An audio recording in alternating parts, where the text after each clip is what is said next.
La clase del día de hoy tiene que ver con la vanagloria. La vanagloria. La vanagloria. Entonces, cuando hablamos de vanagloria, hablamos de que es una gloria, pero es vana. O sea que no sirve para nada, ¿verdad? O sea, sí hay una gloria, pero es vana, no sirve. Acuérdense que el significado de vano es algo pasajero, es algo que no es perdurable, sino algo que va a pasar muy rápido.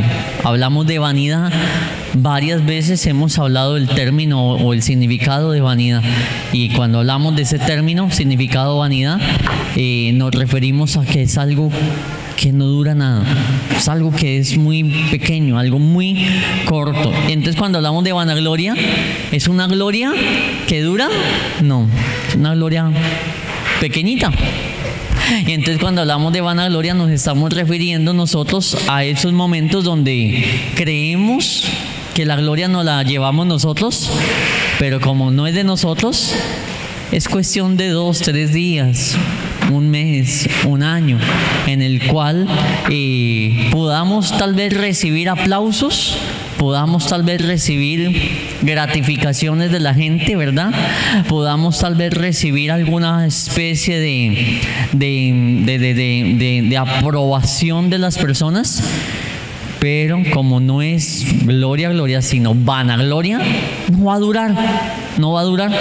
Y entonces, como no dura, hermano, ahí es donde vienen unos ministerios que se pegan una levantada y después van a pique hacia abajo, porque se vanagloriaron.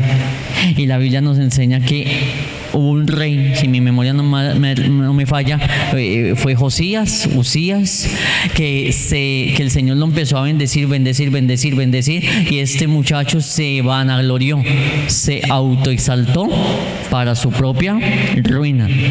Porque jamás podemos tocar la gloria que solamente le corresponde ¿a quién?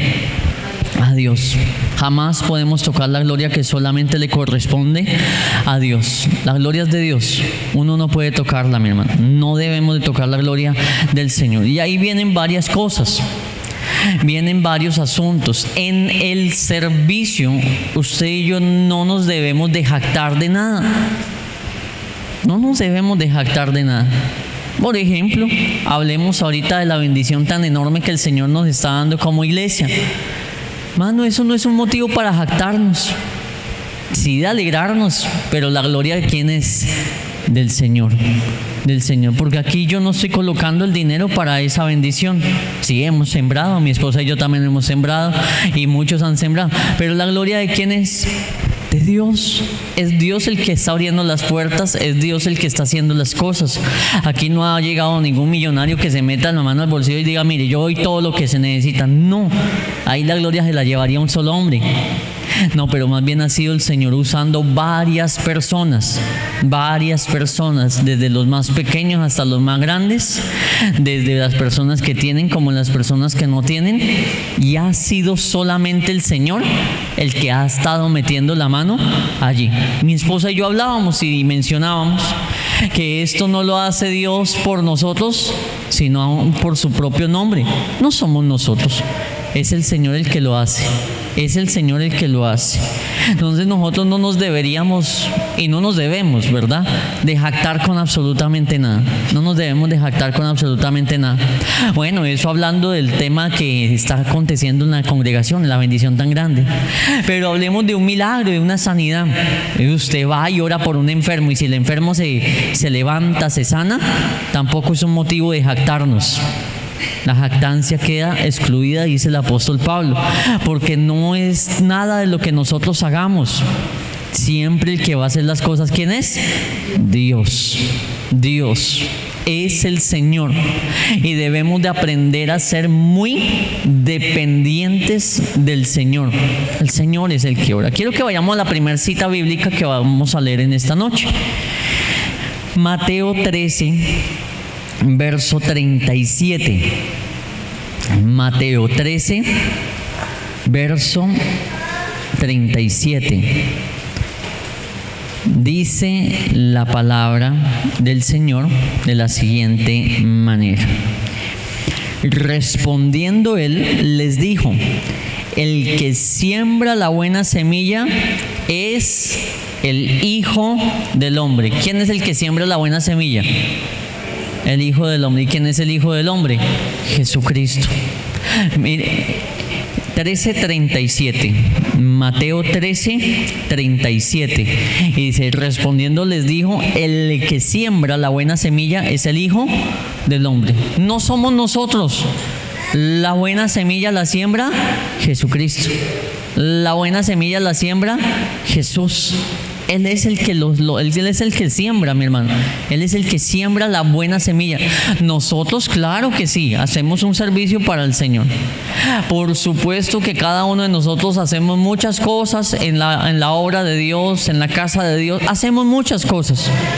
Pero el que siembra la buena semilla es Jesucristo. Entonces, a la larga, ¿quién se lleva la gloria? El Señor Jesús, porque si Él es el que siembra la buena semilla, pues Él es el que está haciendo las cosas. Yo no tengo la buena semilla en mis manos, la buena semilla la siembra directamente Jesús. Claro, tenemos la palabra, pero la palabra no es mía, la palabra es de Dios. Los dones, tengo dones, y los dones, ¿quién me los dio? Dios. Que tengo unción, ¿quién nos dio la unción? Dios. Todo tiene que estar centrado en Dios. Todo tiene que estar centrado en Dios. En el servicio jamás tiene que haber algo de jactancia. Jamás tiene que existir la jactancia en el servicio. Jamás tiene que existir en nuestras vidas nada como ello. Nada como ello, mis hermanos. Absolutamente no. Dice, la buena semilla la siembra el Hijo del Hombre. Verso número 38. ¿Qué dice? El campo es el mundo. La buena semilla, pues son los hijos del reino, y las cizañas son los hijos del malo. Verso 39. El enemigo que la sembró es el diablo. Así como nosotros damos un buen fruto, mi hermano, también el diablo está sembrando allá para que haya un mal fruto. Entonces, esto es una siembra buena versus una siembra mala. El Señor Jesús es el que siembra para bien, pero Satanás está sembrando cizaña para mal. Nosotros somos fruto de trigo, pero el diablo también siembra por ahí cizaña en la iglesia y hace que haya cizaña en la congregación. No solamente en esa, en todas las congregaciones hay cizaña puesta y sembrada por el diablo.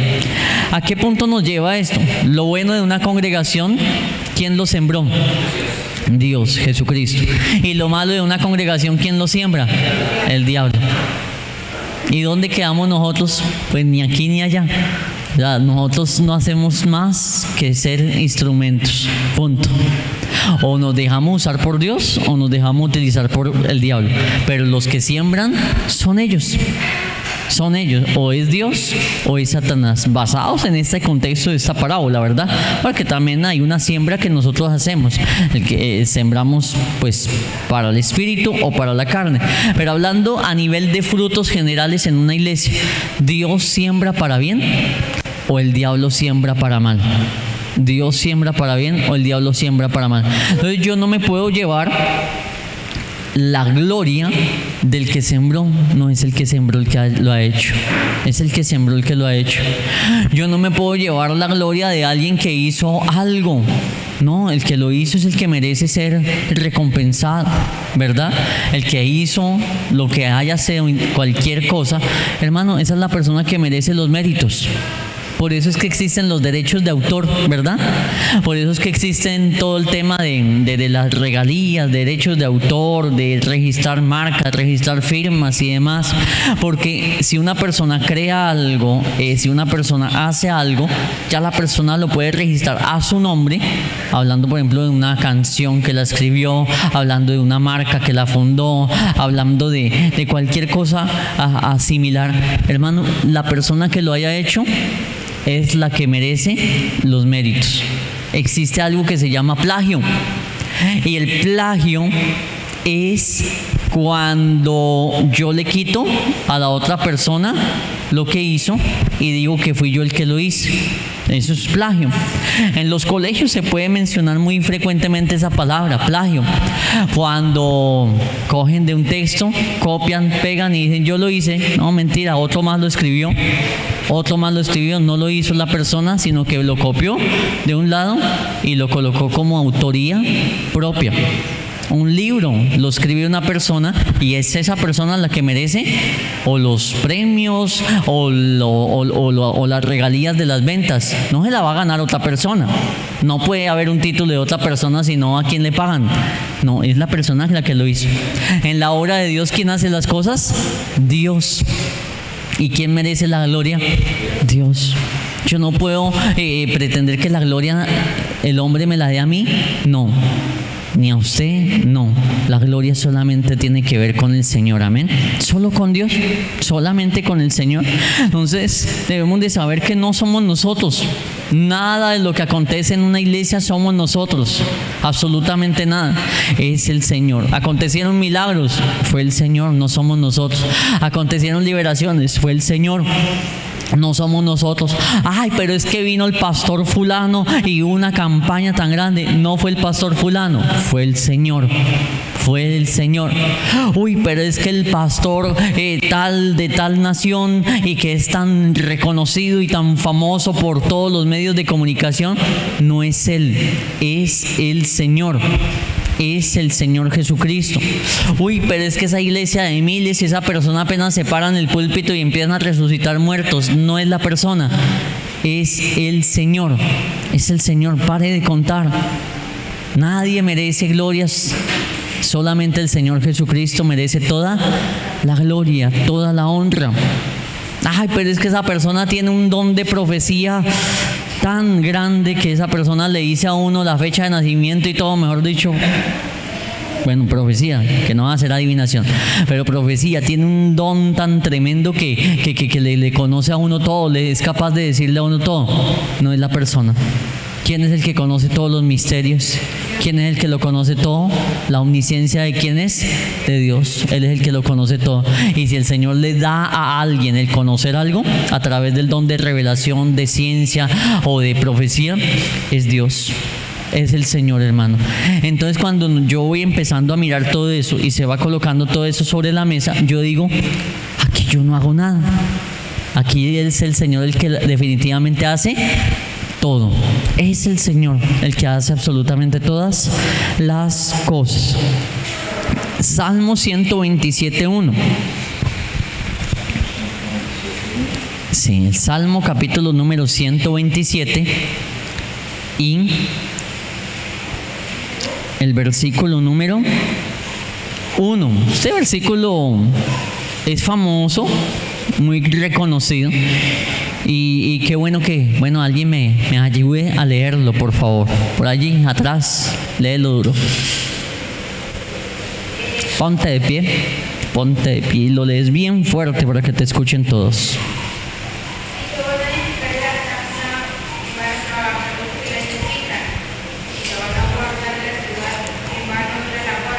Gracias. Si Jehová no edifica la casa, en vano trabajan los que la edifican.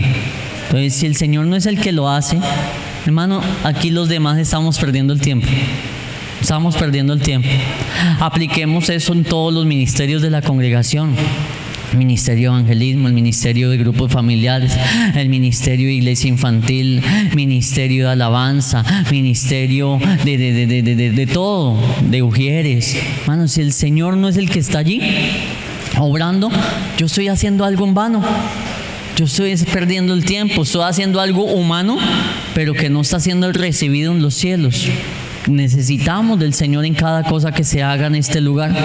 Bien decían los apóstoles cuando mencionaron y dijeron: necesitamos 7 varones llenos del Espíritu Santo, de buen testimonio. ¿Para qué? Para que sirvan a las mesas.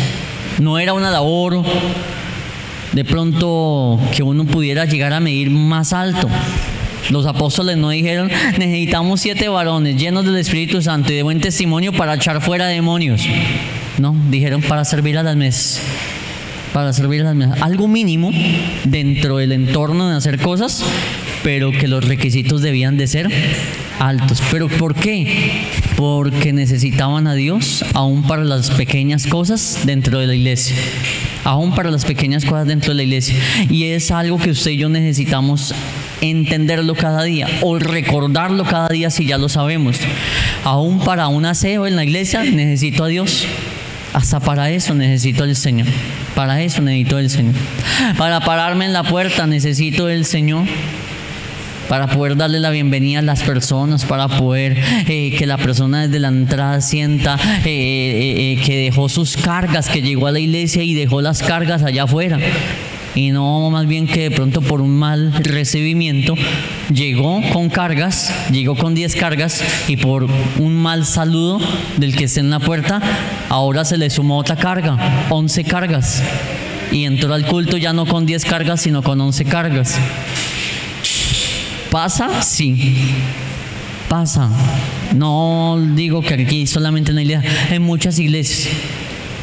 Estaba yo en Bogotá estos días y estaba en el culto.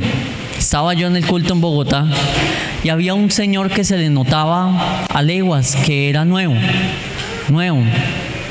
Y la persona estaba atrás. Cogió una silla y se sentó por allá atrás. Y yo lo miraba, pues porque, sí, pues tenía una apariencia hasta de pronto un poquito de desconfiar. Yo lo miraba, esta persona, ¿qué? Bueno, cuando llega una mujer con un poquito falta de sabiduría y le empieza a decir que vaya para adelante, que se siente más adelante y demás, y la persona se enojó y yo decía, pues una persona nueva, déjela ahí quientica, no le diga nada, o sea, ya después la persona ya irá llegando por varias, segunda, tercera, cuarta vez a la iglesia y poco a poco se le va enseñando y se le va instruyendo. La persona se enojó. Bueno, gracias a Dios no se paró y se fue, gracias a Dios no.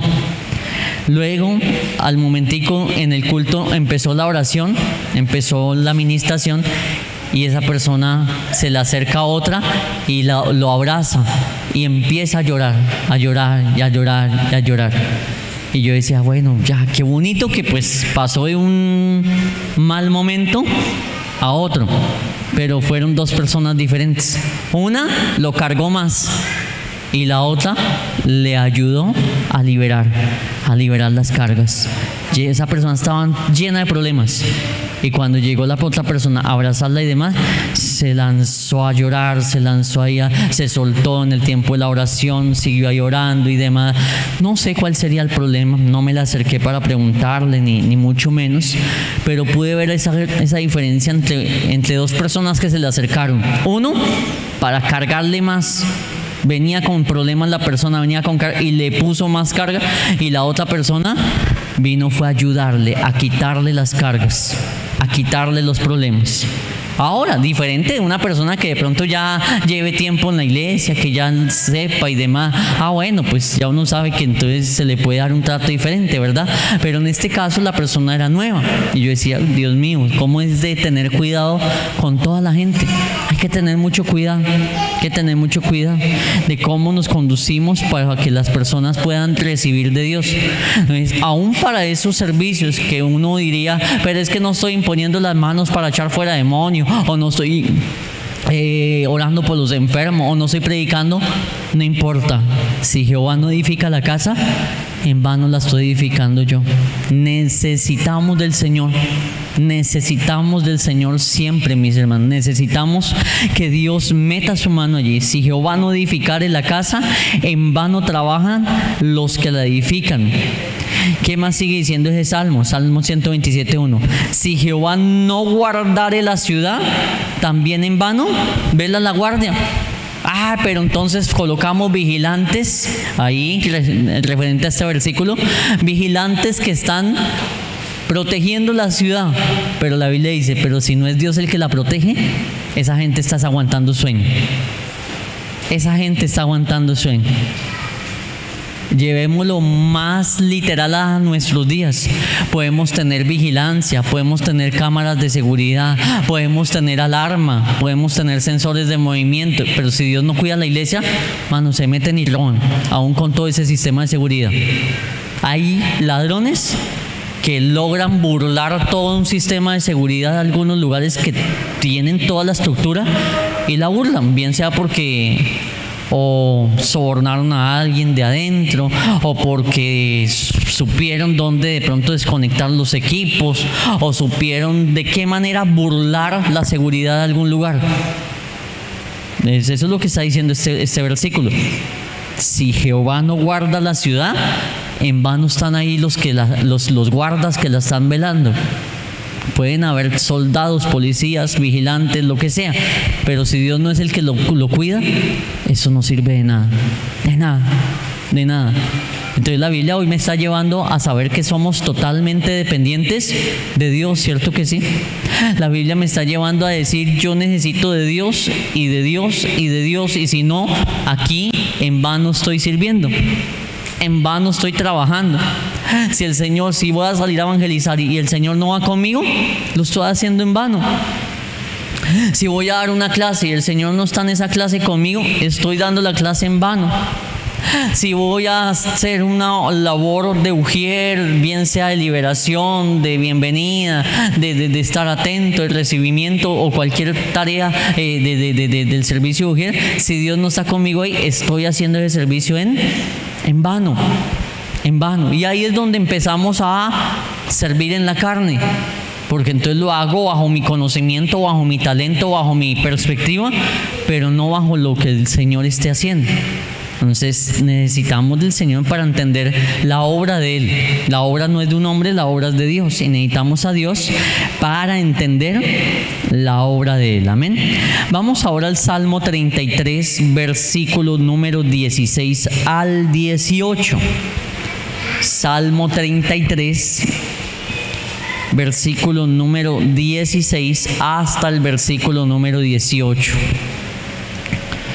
Dice aquí otro texto muy similar al que estábamos leyendo apenas, porque pues de por sí es el tema de la clase, no nos vamos a salir de allí. Este Salmo 33, verso 16 nos enseña lo siguiente: el rey no se salva, ¿por qué?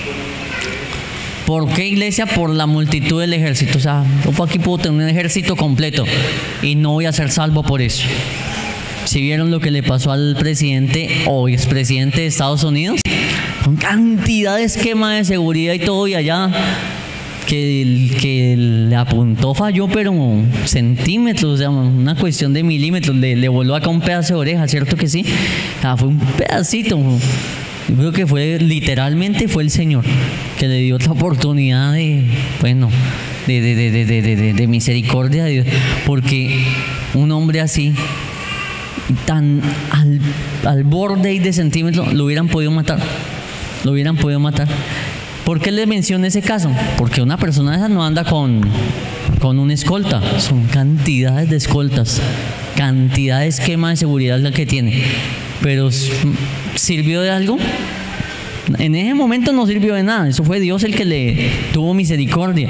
Fue Dios el que le tuvo misericordia. La bala la dispararon y fue cuestión de centímetros para que lo matara. ¿Quién lo protegió? ¿Los escoltas?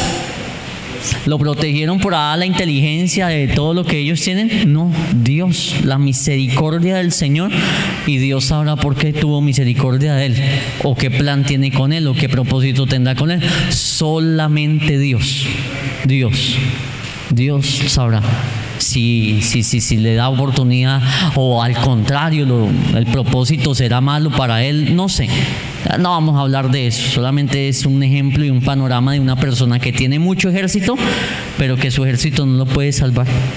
Es el Señor, es Dios, mis hermanos. Entonces dice aquí, el rey no se salva por la multitud del ejército, ni escapa el valiente por la mucha fuerza. Puede haber un valiente, pero con mucha fuerza, pero no va a escapar por esa fuerza. No podemos depender de nosotros mismos. Mi esposa predicaba hace poco acerca de Sansón, que era una persona que era muy autosuficiente. No, es que la unción yo la tengo, es que yo venzo a los filisteos, yo solito, no necesito de ninguno ahí otro que me venga a ayudar. Yo con solamente la quijada de un animal puedo matar una cantidad de filisteos. Y esa autosuficiencia lo llevó a él a su ruina, porque se confió tanto tanto, tanto, tanto, que el día que creyó que todavía Dios estaba con él, dice la Biblia, dijo, esta vez va a ser igual que las otras, me paro y venzo a los filisteos. Ya no. ¿Quién le daba la fuerza? Dios. Y el día que Dios se alejó de él, los filisteos lo cogieron y allá lo amarraron y lo colocaron como el hazmerreír de todos. Y lo pusieron como payaso, lo pusieron ciego a la piedra del molino. Y, bueno, castigo bien humillante. Lo humillaron. ¿Por el cabello? No, por Dios. Por Dios. Era el Señor el que se había alejado de él. Entonces mire la autosuficiencia cómo nos puede engañar a nosotros. No es que yo mejor dicho lloro y allá va a pasar algo. Es que yo voy y yo estoy dando fruto. Y es que yo voy y yo hago las cosas bien. Y es que yo sí esto. Y es que yo... No, nada, hermano. Sin Dios aquí no hacemos nada. Separados de mí, ¿qué podemos hacer? No, la Biblia dice nada, ¿cierto? Nada podemos hacer. No, pero yo puedo dar una clase. No, la Biblia dice nada podemos hacer. No, pero yo puedo orar. Nada podemos hacer. No, yo puedo predicar. Nada podemos hacer. Nada. No puedo salir a evangelizar. No puedo ir a hacer una visita. No puedo ir a hacer una campaña. No puedo hacer nada sin Dios. Si eso lo entendemos nosotros, vamos a ser mucho más dependientes de nuestro Señor para el servicio. Si eso lo entendemos nosotros, vamos a ser mucho más enfáticos en orar, decirle, Señor, ayúdame, guíame. Los que dictan clase le van a poder decir al Señor, Señor, guíame en la clase, cómo la doy, qué tema doy, de qué forma la doy, con qué pedagogía. ¿Y será que el Señor se va a quedar siempre con lo mismo? Es más, usted se puede poner a mirar el Señor Jesús las diferentes enseñanzas que dio. Y el Señor Jesús era un maestro que utilizaba una pedagogía muy diversa. Un día cogía barro y enseñaba con el barro. Otro día cogió una planta y enseñó con una planta, la higuera estéril. Otro día usó los vientos y los mares, los calmó y utilizó eso, el clima, para enseñar. Otro día habló con una mujer extranjera y utilizó esa relación interpersonal con otra persona para enseñar del amor, de la misericordia, no acepción de personas. El Señor era tan multifacético. Él no se quedaba solamente en un esquema.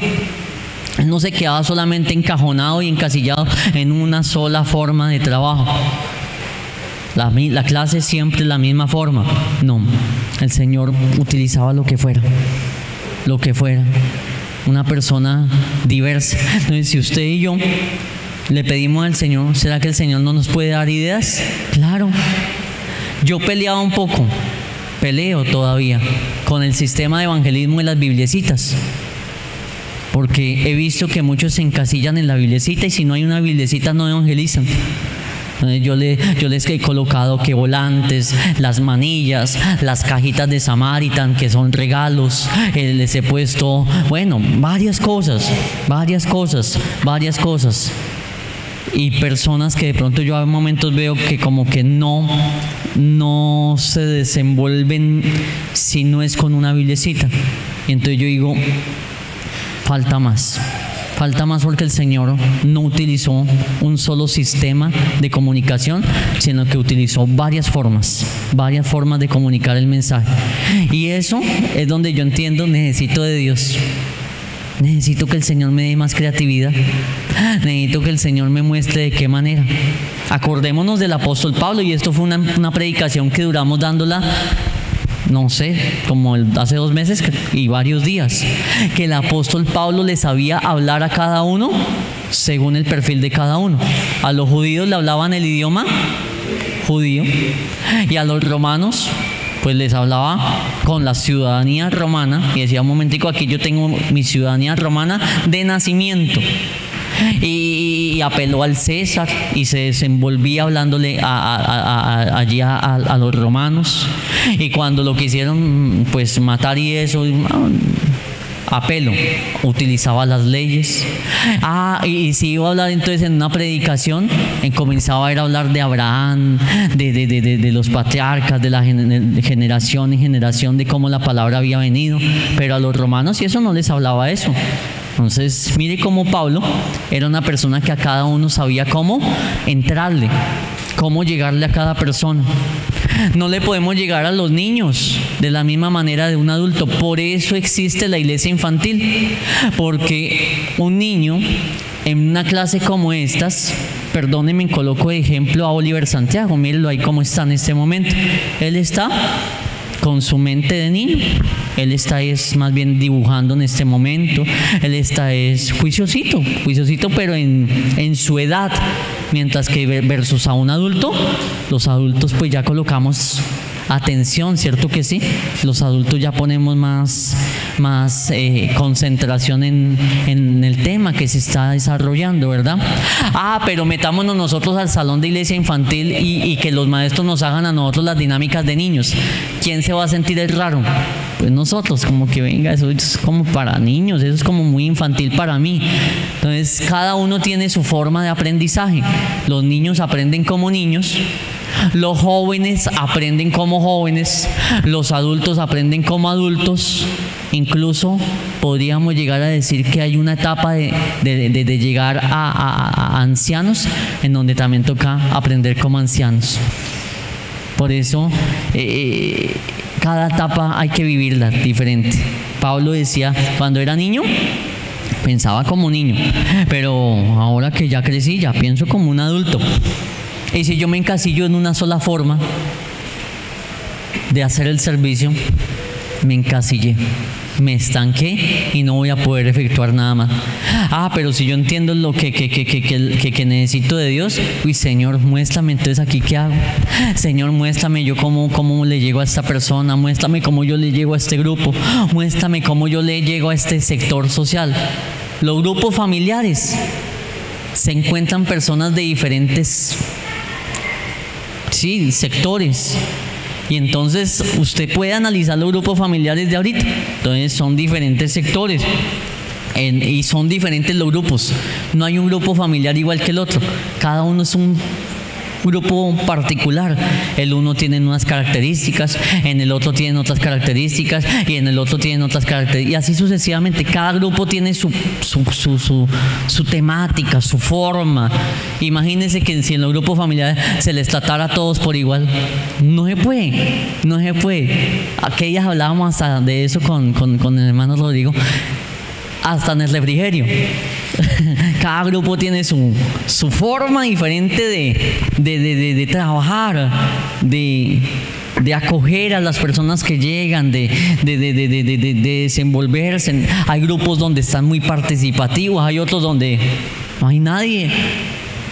Y si la persona se encasilla en una sola forma de trabajo, ahí toca, Señor, muéstrame aquí cómo trabajo y aquí cómo trabajo y allá cómo trabajo. Y en cada grupo toca trabajar diferente, aunque la enseñanza sea la misma.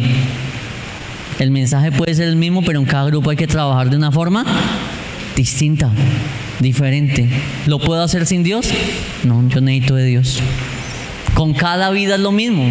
Usted puede volverse un experto evangelizando y se sabe todo el plan de salvación, un sistema de soteriología en la cabeza, un estudio de soteriología muy, muy especial, muy específico, muy profundo. Pero como cada corazón es diferente, tiene que saber transmitírselo a cada persona de manera diferente, así sea el mismo mensaje. A una persona se lo tengo que decir de esta forma, a la otra persona de esta forma y a la otra persona de esta forma. ¿Necesito a Dios para eso? Claro. Yo no puedo hacer nada sin Dios. No puedo hacer nada sin Dios. Si Jehová no edifica la casa, aquí en vano estamos trabajando, mi hermano. Sí, ahí lo dice, el rey, dice ahí la palabra, el rey no se salva por la multitud de su ejército, ni escapa al valiente por la mucha fuerza. Verso 17, vano, no sirve de nada. Para salvarse es que el caballo no sirve de nada. Bueno, ellos están hablando en su lenguaje y pues de un lenguaje militar. Los caballos eran como esos medios de transporte, pero también de combate. Entonces, de nada le sirve ese caballo. La grandeza de su fuerza a nadie podrá librar. ¿Cómo denominaban o definían el caballo? Grandeza de fuerza. El caballo, un animal grande en fuerza, pero la Biblia dice, pero no lo puedes salvar. No lo puedes salvar. No lo puedes salvar. Dice, la grandeza de su fuerza a nadie podrá librar. He aquí el ojo de Jehová sobre los que le temen, sobre los que le esperan, los que esperan en su misericordia. Ay, hay uno que sí me puede librar, pero tengo que tener temor de él y él tendrá misericordia de mí. Aquí ya me canaliza Dios. Señor, tú eres el que tiene misericordia de mí, tú eres el que me puedes librar, tú eres el que me puedes ayudar. ¿Podré tener mucha fuerza? Sí, pero de nada me sirve la fuerza. ¿Puedo tener ese caballo? Sí, pero de nada me sirve. ¿Podré tener una multitud de ejércitos? ¿Me sirve? No me sirve. De nada me sirve todo lo que puedas llegar a tener. De nada. Mire, aquí pensemos en lo que se viene. Ay, que logramos la gran bendición de comprar la propiedad de la iglesia. Gloria al Señor. Pero si el Señor no lleva a la gente allá, nos quedamos con un templo vacío y con una deuda grande. Mire, ¿es en serio? Necesitamos del Señor.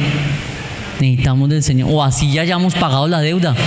Así ya lleguemos al punto de pagamos la deuda. Y si el Señor no toca los corazones para congregar, y si la iglesia se endurece y no quiere congregar, que Dios nos libre, reprendemos al diablo. Pero es el Señor el que mueve los corazones de la gente a ir a buscar de Él. Es el Señor el que seguirá añadiendo a la iglesia a los que han de ser salvos. Entonces uno no puede decir, no, ya todo está. No, aquí necesitamos, Dios mío, ahora llena ese lugar. Señor, eso yo le oraba al Señor la vez pasada. Padre, nos diste unas sillas, ahora llénalas. Trae la gente, Padre. Pero Dios, ¿y no de qué sirvió la compra de las sillas? Si el Señor no viene y trae las personas a que se sienten allí a recibir, a oír, a ser edificadas, de nada sirvió. Podemos tener mejores sillas que muchas iglesias, gloria a Dios por eso, pero ¿de qué sirve si el Señor no trae a la gente? De nada, de nada. O incluso, ¿de qué serviría una iglesia llena? Y si Dios no está ahí, toda la iglesia, viene Cristo, viene el arrebatamiento y toda la iglesia sigue llena, porque ninguno se va para el cielo. Confrontante, ¿no? Una iglesia de 1,000, 2,000 personas y no está Dios. Siguió de 1,000 y 2,000 personas en el arrebatamiento, ni uno se fue para el cielo. Necesitamos del Señor. Dice el versículo ahí ya lo leímos, el 18, Proverbios 21:30. Vamos a Proverbios capítulo 21 y verso 30. Proverbios capítulo 21 y verso 30. Entendamos, iglesia, no son nuestros logros. Los logros que tengamos en la iglesia, ¿de quién son? ¿Quién lo logró? Dios. Yo no he logrado nada. El Señor. Es el Señor. Podríamos llegar a decir, oiga, más de 20 años el Centro Misionero Bethesda en esta ciudad y no había logrado lo que nosotros estamos logrando en este poquito tiempo. No fuimos nosotros. ¿Fue quién? Dios. Lo está haciendo el Señor, no nosotros. No nosotros, es el Señor. Con mi esposa lo hablábamos. No son nuestros logros, son los logros del Señor. No son nuestras habilidades, son las habilidades del Señor. Tampoco son los demás, mis hermanos. No son los demás. Ni soy yo, ni son los demás. Es el Señor, amén. Dice la Biblia ahí en Proverbios 21:30. No hay sabiduría, ni inteligencia, ni consejo contra Jehová. El Señor es único. El Señor es único. Nos podremos levantar. No hay sabiduría, ni consejo, ni inteligencia, nada contra el Señor. Versículo 31. El caballo se alista para el día de la batalla. Listo, alistaron el caballo, lo ensillaron, tienen toda la armadura puesta para pelear y demás. Pero lea lo que sigue diciendo. Mas Jehová es el que da la victoria. Ya, esa es la conclusión. No en la clase del día de hoy, sino del versículo. Uno puede prepararse, uno puede alistarse, uno puede estar vestido y de todo, como lo están diciendo ahí. ¿Quién es el que da la victoria? Dios. Dios, tengo el caballo, tengo la armadura, estoy listo para ir a la pelea. Mano, si Dios no me da la victoria, allá me matan, allá muero. Es el Señor. Es el Señor, mis hermanos, es Dios. Ninguno de nosotros, por más que planeemos, por más que organicemos y estructuremos, es el Señor. Uno puede hacer muchos planes, uno puede tener muchas ideas, es el Señor. Hay camino que al hombre le parece perfecto, recto, pero su final es camino de... Hay caminos que uno dice, no, por aquí es y voy bien, y el final es camino de muerte. No es conforme yo piense las cosas, es lo que el Señor diga de cada uno de nosotros. El crecimiento lo está dando ¿quién? Dios. Es Dios, mi hermano. Nosotros podemos enlistar acá los caballos y decir, listo, estamos preparados. Si Dios no nos da victoria, ¿qué hacemos? Nada. Es Dios el que nos concede. Mire, por ejemplo, ¿cuántos lugares yo coticé para lo de la compra del predio? 70 lugares más o menos, y ninguno se dio. ¿Quién fue el que abrió la puerta? Dios. En uno que no coticé yo, en uno que no estaba ni publicado ni tenía aviso, fue Dios. Y hasta Dios permitiría eso para enseñarme a mí eso. Mire, usted cotizó 70 y ninguno se le dio, porque le quiero enseñar la dependencia de mí, y Dios mismo lo puso ya. Ustedes como iglesia dependen de mí, dice el Señor, ¿no? Es el Señor, hermano. Es el Señor. Yo intenté, y yo dije hasta humanamente, la semana antepasada yo fui al banco y traté de gestionar un préstamo a título personal para ese propósito. Yo dije, no, es que lo que toque hacer así ya me toca involucrar lo personal. Y no se dieron las cosas. No se dieron las cosas. Y yo creo que el Señor me permitió hasta ese punto y ese límite, y vamos a ver si está dispuesto o no a colocar lo personal para la obra del Señor. Y cuando lo hice, se desató. Yo creo que el Señor tuvo algo que ver con ese propósito, porque no lo había hecho antes, y fue a hacerlo y decir, Señor, estoy dispuesto a hacerlo, y el Señor movió allí su mano. Porque lo humano, los logros, más bien los esfuerzos humanos que traté de hacer, ninguno sirvió. Ninguno sirvió. Pero el Señor lo hizo y ahí sí funciona. Lo que nosotros hacemos no funciona. Lo que Dios hace, eso sí funciona. Amén. Entendamos, lo que nosotros hacemos no funciona. Lo que el Señor hace, eso sí funciona, mi hermano. Eso sí funciona. No es el trabajo de nosotros, es el trabajo de ¿quién? De Dios. Es el trabajo de Dios. Primera de Corintios 3, verso 7. Primera de Corintios capítulo número 3 y el versículo número 7.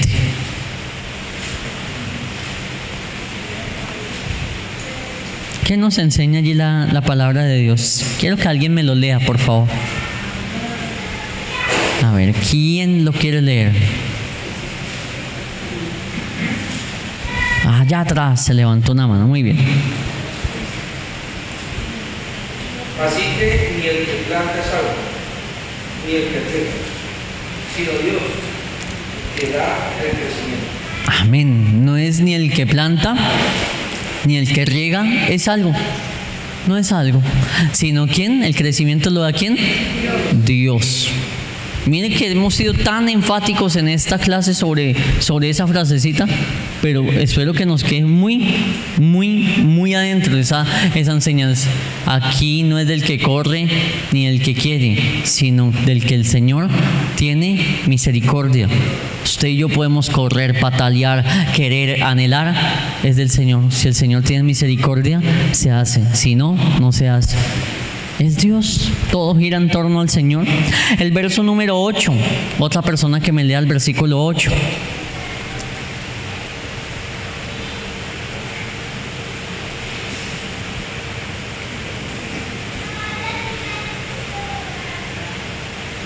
¿Del 2, del 3? Sí, 3. ¿Del 3, sí? 3, 8, sí. Y el que planta y el que riega son una misma cosa, aunque cada uno recibirá su recompensa conforme a su labor. Gracias. El uno y el otro son ¿qué? Una misma cosa. O sea que Dios dice, aquí yo veo una misma cosa, tanto aquí como allá. Uno es el que se cree más que los otros. Dios dice, tanto el uno como el otro son una misma cosa. Allá, si están alcanzando algo, es gracias a Dios. No es por ni el esfuerzo del uno ni del otro. No por los talentos del uno o por el otro. O porque el uno tiene, el otro no tiene. No, no. El crecimiento lo da ¿quién? Dios. Y eso entonces, uy, Padre. Entonces aquí no es ni por el uno ni por el otro. Aquí eres tú, Señor. Porque humanamente uno podría decir, es que el hermano tal sí hace y el de allá no hace.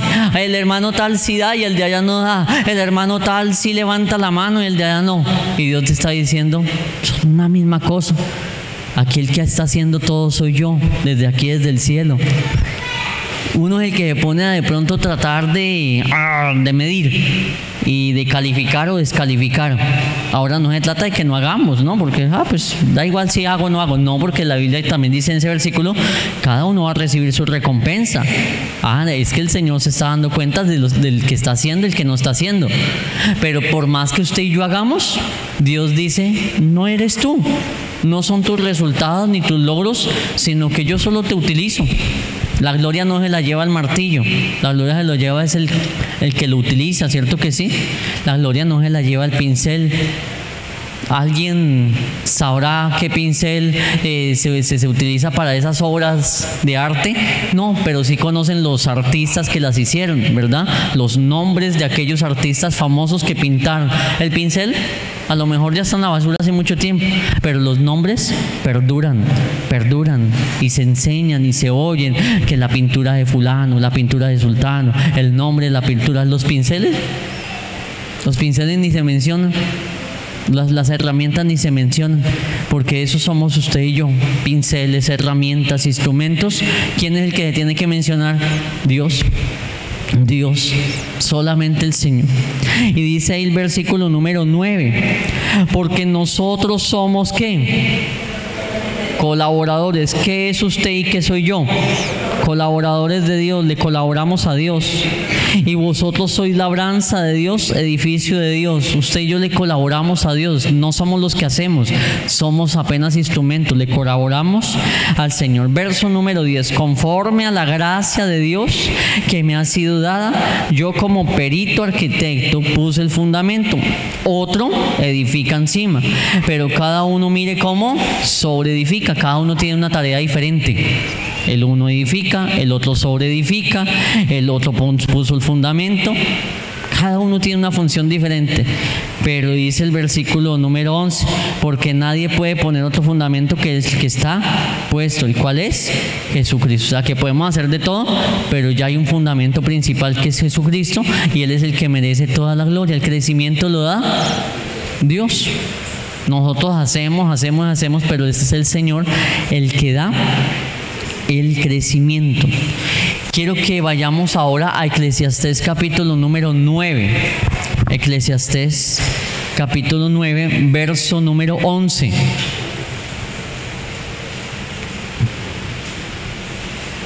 Eclesiastés capítulo número 9 y verso número 11.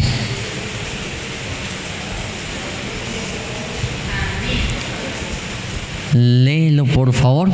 Allá.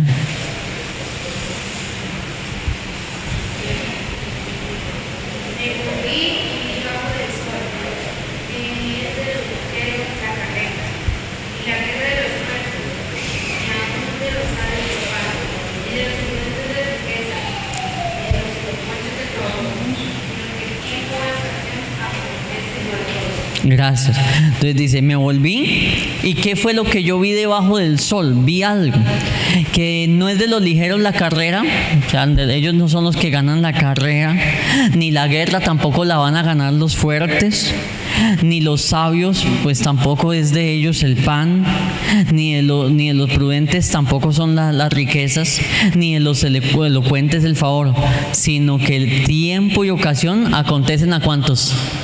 A todos. Ahí donde la Biblia también nos enseña, el sol sale sobre buenos y malos. Todos estamos iguales. La Biblia nos dice que Él no hace excepción de personas, sino que todos somos iguales delante de los ojos del Señor, y es en esos términos. Ninguno es más que el otro. Verso número 12 nos dice: porque el hombre tampoco conoce su tiempo, como los peces que son presos en la mala red, y como las aves que se enredan en el lazo. Así son enlazados los hijos de los hombres en el tiempo malo, cuando cae de repente sobre ellos. Aquí la Biblia me compara a mí con un pez o con una ave que llega al tiempo de la cacería o de la pesca. Entonces, así como el pez cae con el anzuelo o con la red, más precisamente que está hablando acá, en las redes, o como el ave cae pues también con el lazo que menciona allí, un sistema de cacería en su momento. Entonces la Biblia nos dice, el hombre también, cuando le llegan los días malos, le llegaron, y no sabe conocer los tiempos. ¿Cuántas personas les habrá pasado eso? Le llegó el tiempo de enfermar y llegó. No conocí el tiempo, me llegó y me toca ahora afrontar esto y pedirle al Señor que me sane y someterme a tratamientos, y me llegó. ¿Quién escapa de eso? Nadie. Le llegó el día de la muerte. ¿Podremos escapar de la muerte? No, llega. Necio, ¿qué sabes tú que hoy vienen a pedirte tu alma? Cuando llegue. Por más dinero que se pueda llegar a tener, el día de la muerte no se puede postergar ni aplazar. No, el día que Dios disponga, ese día tocó. Entonces Dios dice que somos como esas aves o como esos peces. Cuando nos toca ciertas cosas. ¿Somos algo delante de Dios? No somos nada. No somos nada. Dependemos de Él. Señor, tú eres el que nos da la salvación. Señor, tú eres el que nos bendice. Señor, tú eres el que lo haces absolutamente todo. Y entonces nosotros, viendo estos principios tan puntuales y tan precisos, hermano, ningún servidor tiene que exaltarse o vanagloriarse. Puede que hay alguien que está haciendo más que el otro, hermano. Dejemos todo tipo de comentarios de que es que entonces usted lidere, que porque usted tiene la capacidad. No, ni qué capacidad ni qué nada. El Señor es el que da todo. Es el Señor. Si de capacidades se hablaran, Dios ahí en la Biblia dice que colocó niños a reinar. ¿Será que eran muy capaces? No, fue el designio de Dios. Un niño no es capaz, pero Dios puso niños a reinar. Pero es que la Biblia dice que no es del que corre ni del que quiere. Ay, es que esa persona sí tiene las capacidades. Yo no tengo las capacidades. ¿Capacidades un Pedro que era sin letras? No, él no tenía capacidades, pero Dios lo llamó a él y la sombra de él sanaba.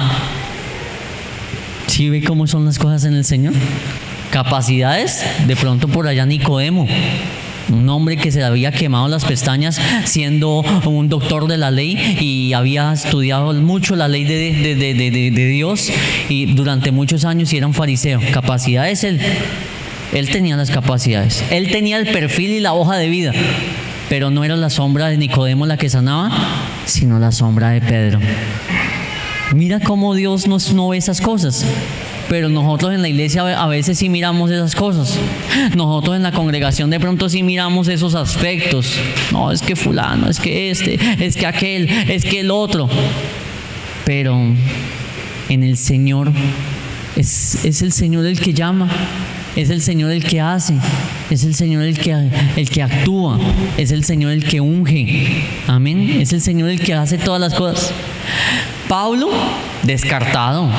Pablo como pastor, descartado por nosotros. Un asesino en serie, un líder de 4,000 sicarios. No, descartado ese hombre que va a ser pastor. La iglesia primitiva lo descartó.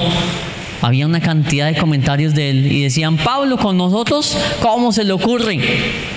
Pero el Señor, ¿qué decía? Le voy a enseñar cuánto le es necesario padecer por causa de mi nombre. Instrumento escogido me es este para salvación a los gentiles. Mire que el llamado del Señor es tan diferente al nuestro. David, que lo hemos mencionado también en tantas cosas, tantos días diferentes. El papá ni creía en él, los hermanos tampoco. Estaba detrás de las ovejas, pero Dios dijo, es que es ese. Dios no mira la apariencia. la altura, la estatura, ni su parecer, sino que Dios mira el corazón. Dios mira el corazón. Pero ni la familia, nadie, absolutamente nadie. Saúl de la misma manera, otro hombre también con muy baja autoestima. Gedeón de la misma manera, pero es que yo soy el más pequeño de la tribu más pequeña, de la familia más pequeña y de todo lo más pequeño. Pero a ti te llamé, a ti fue el que llamé. Pero con estos ejemplos que le estoy colocando, un Jeremías que dijo: yo soy muy joven. ¿Y qué fue lo que le dijo Dios? No diga que eres joven. Más bien, todo lo que yo te diga, eso vas a ir a hablar. Todo lo que yo te mande, eso vas a ir a hacer. Moisés: no es que yo no puedo, soy tartamudo, no sé hablar. Tremendo Moisés todo lo que hizo. Abrió el mar, venció un imperio, el imperio de los egipcios, él y un bastoncito, la vara de Aarón. Y esa vara tenía un gran poder de Dios. Ese hombre incapaz para otros, sí era capaz, pero en las manos de un Dios. Jeremías, todos los que le acabé de mencionar, y muchos otros más. El Señor. Mateo. Mateo es totalmente descartado. ¿Cómo se le ocurre que Mateo fuera a ser un apóstol? Ese hombre era un ladrón. Ese hombre fue desleal. La hoja de vida de Mateo era un desleal, un traidor al pueblo de los judíos, porque le trabajaba cobrando impuestos a los judíos y para favor de Roma. Y el Señor dijo: tienes cara de apóstol, ven para acá, Mateo, me vas a servir y tras derecho vas a escribir un evangelio. Ese es el Señor. Ese es el Señor. Que no somos nosotros, sino que es Él. Amén. No somos nosotros, es Él. Es Él el que nos llama, es Él el que nos aprueba, es Él el que califica. Y entonces, si es Él, aquí no tiene que haber nadie que trate de decir: es que yo, es que sin mí, es que o tampoco de decir: esa persona no, no. Es el Señor, es el Señor, es el Señor, es el Señor. Solamente es el Señor, mi hermano, nadie más. Miremos pastores que el Señor ha levantado de unas formas tan impresionantes. Recuerdo el testimonio de un pastor que predicaba. Bueno, todos los pastores predican, ¿verdad? Pero este tenía una peculiaridad: no tenía lengua. Físicamente, biológicamente, había tenido un accidente que había perdido la lengua. Pero de una forma milagrosa y extraña, hablaba y se le entendía. Y se escuchaba. Pero sin lengua, ¿cómo? Médicamente no puede hablar. Médicamente no puede comunicarse. Pero Dios lo llama y sin lengua predicaba. Entonces, descalificado por los hombres, si usted no puede hacer eso, pero en el Señor lo podía hacer. Un hombre como Nick Basigi, sin brazos y sin piernas, una persona que para la gente, para la sociedad, un discapacitado, no tiene ni brazos ni piernas, no sirve para nada según la sociedad. Pero el Señor lo usa grandemente, grandemente, grandemente, grandemente. Y hasta nada en temas de natación deja a muchos por allá botados. Parece uno de los Juegos Olímpicos, de verdad. Tiene un potencial muy fuerte para nadar. ¿Cómo lo hacen? No lo sé. Sin brazos, sin piernas, no lo sé. Pero cuando el Señor decide llamar a alguien, el Señor hace grandes cosas. Entonces, ¿quién es el que hace todo? Dios. Porque Nick Basigi sin Dios, a lo mejor sería un discapacitado más, que tendría que me alzan para subirme a un bus, me paladean porque es que no puedo hacer nada, me bañan porque no me puedo bañar. Pero gracias a Dios ese hombre tiene a Dios y puede hacer muchas cosas aún mejores que usted y que yo. ¿Cierto que sí? Y no solo él, sino muchas personas más, muchas personas más. Entendamos, es el Señor el que hace todo posible, amén.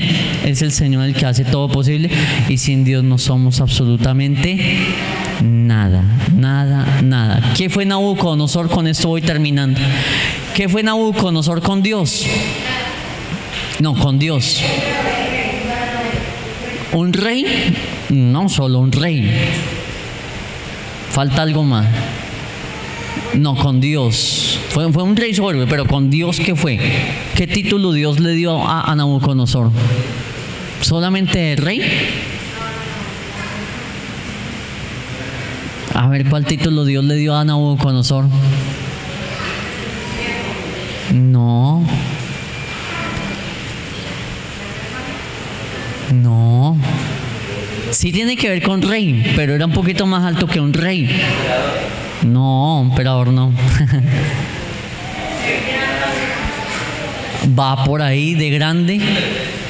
¿Cómo? Gracias. El rey de reyes. El rey de reyes. Dios le dio ese título a Nabucodonosor. Dios dijo, tú eres rey de reyes. Era un tipo de Jesucristo, porque nosotros ya sabemos que el rey de reyes es Cristo, pero Nabucodonosor fue tipo de Cristo, un símbolo de lo que iba a ser Cristo, el rey de reyes. Y cuando se ensoberbeció, que lo dijeron apenas, porque él se puso un día en la terraza de su palacio y dijo, todo esto lo he alcanzado yo, lo he conquistado yo. Dios dijo, ay, que usted, yo fui el que lo hice el rey de reyes y lo coloqué en alto. Y entonces, como usted piensa que fue usted, pero él lo verá. Sin Dios, ¿a dónde llegó Nabucodonosor? A vivir como una bestia. Dice que sus uñas estaban largas, su cabello estaba largo, como un habitante de calle. Y entonces comía hierbas del campo. No vivía en el palacio, quedó como un loco por ahí viviendo en la calle, comiendo pasto y todo. Sin Dios, fue un animal. Con Dios, rey de reyes. Mire cómo son los dos panoramas. Sin Dios, una bestia más del campo. Con Dios, no solo un rey, sino un rey de reyes. Entendamos que es Dios. Con Dios, los logros que usted y yo vamos a alcanzar, muchos. Sin Dios, no nadie más ahí. Alguien que nada. Una de las canciones que cantamos muchas veces, David avanzaba y demás, y esa canción dice, me sacó de lo vil, ¿verdad que dice esa? De lo menospreciado? Porque es que sin Dios, ¿dónde estaba David? Un muchacho ahí vil, menospreciado, del anonimato, dice esa canción. Nadie lo conocía, nadie. Por ahí, ¿quién lo conocía? Las ovejas, porque él era el pastor de ellas, y esas sí conocían la voz de su pastor. Las ovejas, ¿quién conocía a David? Un poquito ahí de animales, el rebaño de él, nadie más. Pero con Dios, hasta usted y yo lo conocemos. Miles de años después, conocemos al gran y famoso rey David. Sin Dios, nada. Su rebañito de ovejas eran las únicas que escuchaban las canciones de él, pero esas canciones de él se volvieron populares y se volvieron los salmos que hoy conocemos. Con Dios, sin Dios nadie, sin Dios nadie. Entonces, en las manos de un Dios vivo, usted y yo somos mucho, hermano.